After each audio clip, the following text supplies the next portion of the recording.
At hello guys! Tingnan nyo, nandito na naman kami sa Indang.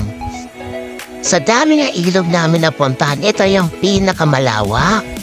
Ito yung sa Prinsa Dam daw. Ito nga, subukan nga namin dito kung maganda dito. Netingan pa nga namin. Tapos, ikot-ikot muna. Yan, ikutin mo namin kung saan maganda lumangoy. Tingnan namin sa baba. Subukan muna namin bumaba dun kung okay ba.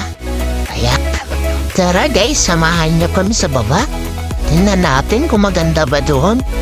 Sige, dahan-dahan lang at baka nga maganda gulong kami lahat dito. Sobrang tarik pa naman. Tingnan niyo yan, no? Alos nakatayo na kami pababa. Kasi, napakatarik niya guys.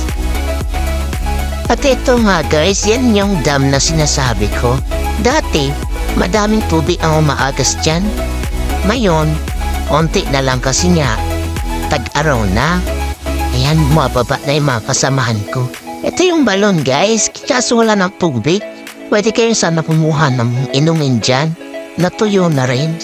Tsaka yan, yung minabagsakan ng tubig galing sa taas. Sobrang lalim din pala niyan. Pero, nagbago ang isip namin kasi wala ka kami magpwestuhan. Yan nga, tignan niya naman kung gaano kalalim dito. O diba? O napakataas ng dam na yan guys. Well, yan, green na green ang tubig. Halos di na tumatakbo. O lalim talaga yan. At dito nga guys, sinusukat na nga ng asawa ko yung tubig. Lampas talaga ng isang mahabang kawayan. Yan yung hipag ko. Ayan, at may nakita nga kami balsa guys. Subukan niya namin itong laruin. Kung kaya ba? O siya, sige. Kami yung maliligo na muna. Napakainit na naman dito. Bye guys! Enjoy!